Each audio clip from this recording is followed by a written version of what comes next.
Assalamualaikum warahmatullahi wabarakatuh. Saya dengan Anggra Putri Tania. Jangan lupa like, share, and subscribe channel Lentera Jawi. Terima kasih.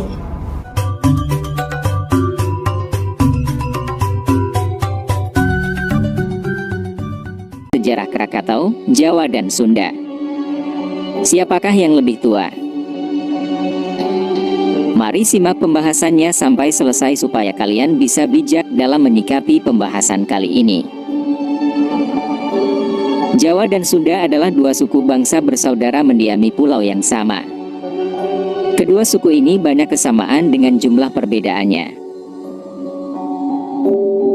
Kedua suku ini berdekatan, namun terasa jauh, sangat dekat, namun beda rasa, beda selera, beda bahasa. Sekali waktu memanas digesek sedikit saja maka menyala antar keduanya. Tapi hanya menyala dan tidak saling membakar antara Jawa dan Sunda.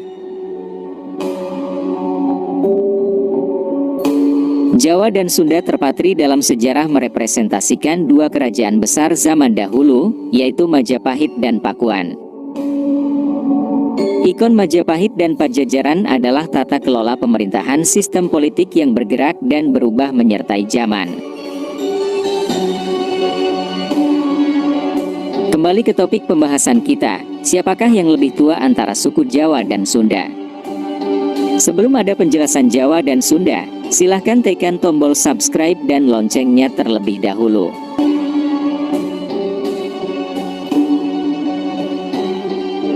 Mari kita simak pembahasannya lebih lanjut. Indonesia adalah sebuah bentuk negara yang unik, mampu menyatukan keanekaragaman menjadi satu yaitu NKRI. Kenapa Indonesia dikatakan sebagai sebuah bangsa? Dan kalau kita kembalikan kepada Kamus Besar Bahasa Indonesia, atau kebalikan pengertian bangsa adalah kelompok masyarakat. Etnik atau suku bangsa sendiri artinya adalah golongan atau kelompok manusia yang anggotanya mengidentifikasikan dirinya dengan sesamanya. Biasanya berdasarkan garis keturunan yang dianggap sama. Pengelolaan Pulau Jawa memiliki luas 128.297 km persegi yang berada di Kepulauan Nusantara dan Samudra Hindia. Bahwa dulunya Pulau Jawa merupakan satu kesatuan dengan Pulau Sumatera, sebagai bagian dari dataran Sunda di bagian barat, dan di bagian timur menyatu dengan daratan Australia. Pulau Jawa diperkirakan terbentuk pada 60 juta tahun yang lampau, saat bumi memasuki zaman Break Tersier. Daratan Pulau Jawa bagian barat terbentuk lebih dulu di zaman Kapur, yang terjadi sekitar 145.000 tahun yang lalu. Dan di bagian timur dari pecahan benua Australia, dua bagian yang menabrak kemudian bergabung menjadi satu pulau. Pulau Jawa tidak lepas dari aktivitas vulkanik hingga menimbulkan kontur pulau dengan banyak gunung berapi yang membentang dari timur ke barat. Berdasarkan catatan Pujangga Ronggowarsito dalam Pustaka Raja Purwa disebut bahwa Jawa dan Sumatera terpisah akibat letusan hebat Gunung Krakatau pada 416 Masehi. Hal ini senada dengan peneliti Los Alamos National Laboratory yang menyebut letusan Gunung Krakatau mengakibatkan terpisahnya kedua pulau Jawa dan Sumatera. Sama halnya dengan pemisahan Pulau Jawa dan Sumatera, terpisahnya Pulau Jawa dan Bali juga diakibatkan letusan gunung berapi. Menurut Raffles, ia menyatakan bahwa dulunya Pulau Jawa dan Bali masih satu daratan, namun terpisah karena letusan gunung berapi dan gempa besar. Akibat letusan dan gempa besar hingga membuat kedua daratan khusus pada abad ke-13. Namun teori menyatakan bahwa pemisahan antara Pulau Sumatera dan Jawa, serta Bali terpisah akibat letusan gunung berapi. Pusat Vulkanologi dan Mitigasi Bencana Geologi Kementerian ESDM mengungkapkan, sejarah erupsi Gunung Krakatau jauh lebih tua bahkan ratusan ribu tahun bukan abad. Bahkan diperkirakan sebelum ada manusia. Dan secara teori letusan Gunung Krakatau tidak pernah menjadi penyebab terpisahnya Pulau Jawa dan Sumatera. Sementara penjelasan ilmiah berlangsung dan masih mencari titik kejelasan asal-muasal tanah Jawa, para ilmuwan masih saling sanggah saling adu bukti. Di sisi lain terdapat pula penjelasan versi supranatural serta versi tutur yang menjelaskan asal-usul Pulau Jawa.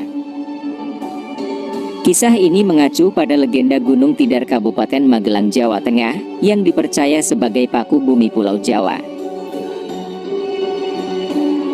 Lantas bagaimana Sunda dan Jawa yang dimaksud adalah masyarakat atau orang-orangnya?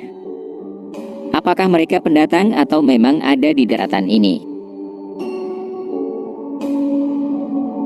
Berdasarkan faktor relasional, suku Sunda dan Jawa tidak memiliki keterikatan secara emosional yang dalam. Namun sebenarnya Sunda dan Jawa berasal dari nenek moyang yang sama. Nenek moyang kedua suku ini berasal dari dataran Yunani Tiongkok. Suku Sunda dan Jawa adalah ras Austronesia yang umum tersebar di negara-negara Asia Tenggara. Induk ras Austronesia saat ini dipercaya menduduki daerah pedalaman Pulau Formosa. Teori ini dikemukakan oleh sejarawan asal Austria Robert Baron. Tahun 1885 sampai dengan tahun 1968 dalam kajiannya terhadap kebudayaan megalitik di Asia Tenggara dan Pasifik. Dia menyimpulkan dalam teorinya bahwa pada masa Neolitikum 2010 Masehi sampai dengan 200 sebelum Masehi, ada yang bermigrasi dalam beberapa gelombang dari Asia Utara menuju Asia Selatan. Migrasi ini membuat banyak manusia purba yang akhirnya mendiami pulau-pulau yang terbentang dari Madagaskar sampai Pulau Paskah. Hal inilah yang akhirnya mengilhami pemikiran bahwa leluhur Jawa, Sunda, dan bangsa Indonesia pada umumnya berasal dari Yunan. Mereka yang melakukan migrasi dari Yunan disebut sebagai bangsa Proto-Melayu atau Melayu.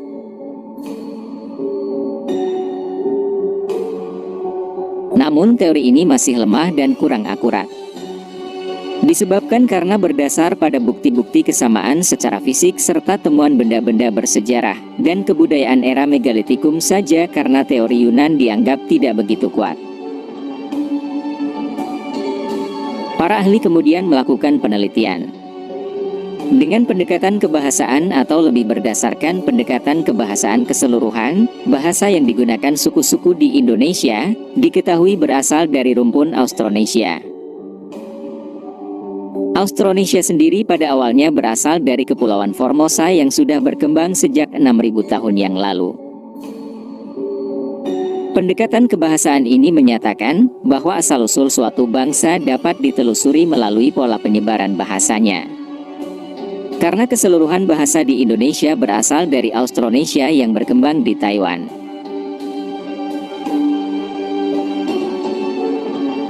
Nenek moyang bangsa Indonesia pun kemungkinan besar berasal dari asal-usul yang sama, dengan bahasanya tersebut tidak berhenti pada pendekatan linguistik.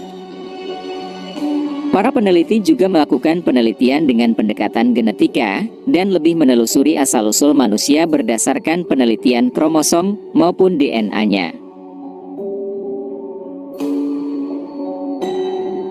Hasil penelitian menunjukkan terhadap 3.700 orang Indonesia dari 35 etnis yang berbeda, memiliki kecocokan genetika dengan bangsa Austronesia.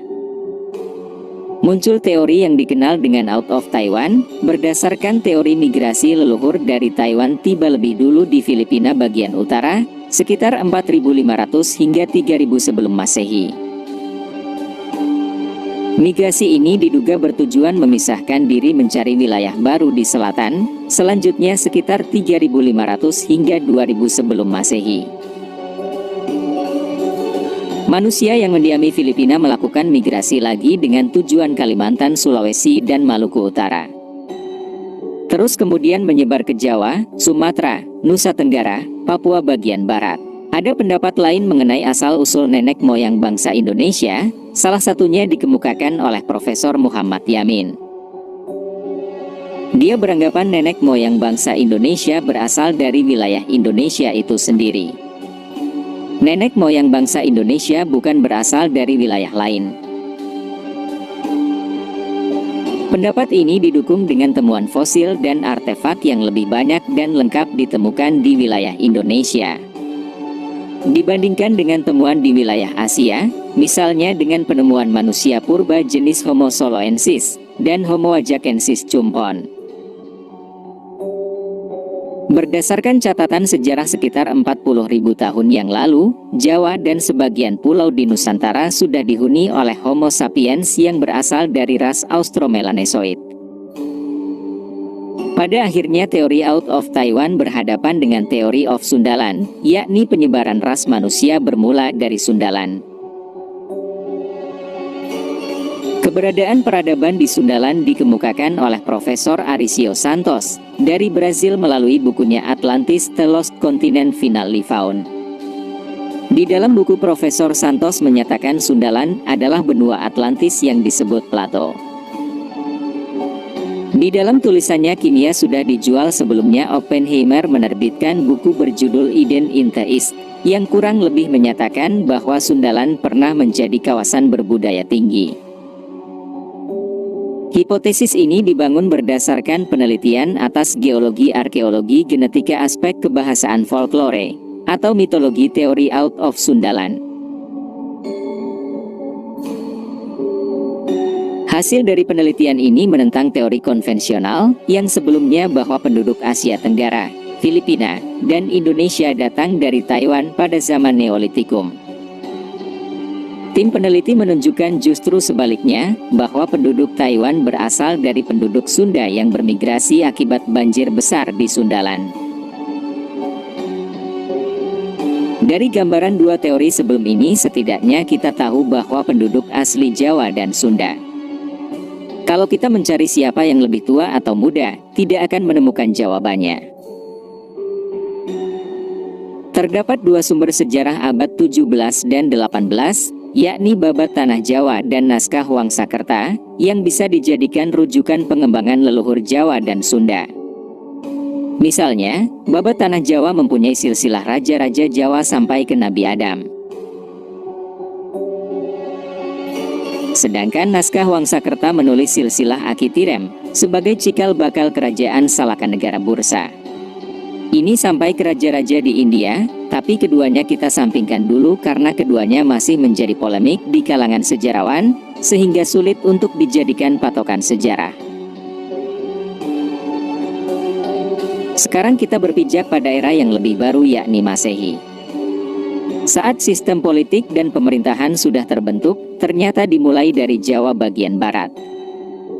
Tatar Sunda beragam prasasti menunjukkan adanya sistem pemerintahan berupa kerajaan di Jawa bagian barat, yakni Kerajaan Tarumanegara. Prasasti yang ditemukan antara lain Prasasti Ciareteun, Prasasti Pasir Koleangkak, Prasasti Kebon Kopi, Prasasti Tugu, Prasasti Pasir Awi, Prasasti Muara Cianten, dan Prasasti Cidang Hiang.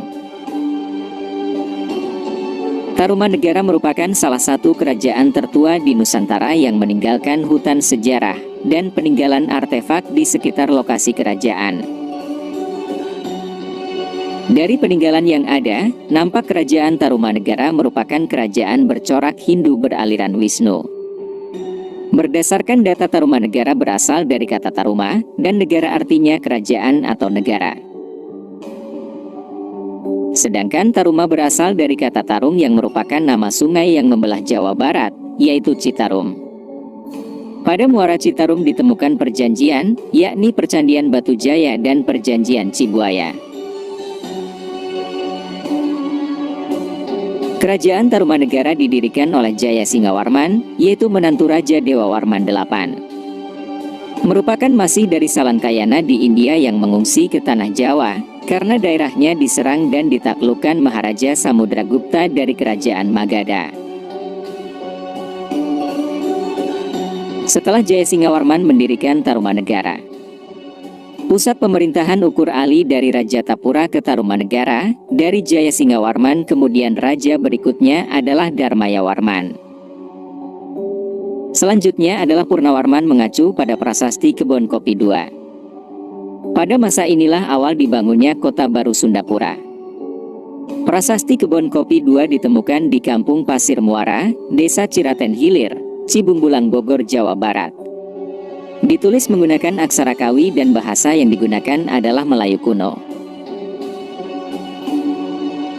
Isi prasasti itu kurang lebih berbunyi. Demikian batu peringatan ini adalah ucapan Rakrien Juru Pangambat pada tahun 458 Saka atau 932 Masehi bahwa tatanan pemerintah dikembalikan kepada kekuasaan Raja Sunda. Namun Prancis Claude Guillot memperkirakan prasasti Kebon Kopi ini mengacu kepada pendirian Kerajaan Sunda. Dan beberapa sejarawan lain mengikuti pendapat ini. Misalnya dalam buku History of Modern Indonesia. Sementara pendapat yang lain menyebutkan bahwa Sunda telah ada sebelum ini. Mengingat dalam prasasti dituliskan Kupulihkan Aji Sunda, yang dapat ditafsirkan bahwa sebelumnya telah ada Raja Sunda, hingga akhirnya dipulihkan kekuasaannya. Sementara total sudah eksis Tarumanegara disusul berdirinya Sundapura di Jawa. Munculnya budaya Jawa berada di dataran Kedu dan Kewok, di lereng subur Gunung Merapi sebagai jantung kerajaan Mataram kuno. Disinilah Wangsa Sanjaya dan Shailendra membangun peradaban baru. Awal peradaban Jawa dari Prasasti Sojomerto dan Prasasti Canggal. Diketahui nama 3 orang penguasa di Medang atau Mataram kuno yaitu Dapunta, Shailendrasana, dan Sanjaya. Namun perlu dicatat bahwa prasasti Kebon Kopi ditulis menggunakan aksara Jawa kuno atau Kakawin yang merupakan cikal bakal aksara Nusantara. Artinya pelaku sejarah pada masa itu adalah entitas yang sangat mungkin sama. Bahkan menurut cerita parahyangan Raja Sana dan Sanjaya, berkaitan erat dengan sejarah kerajaan Sunda dan kerajaan Galuh. Pertanyaannya, siapa yang lebih tua antara Jawa dan Sunda? Pelaku sejarah waktu itu adalah kesatuan atau leluhur yang sama leluhur Jawa dan leluhur Sunda. Lantas apa pendapat kalian? Dan silahkan tinggalkan di kolom komentar.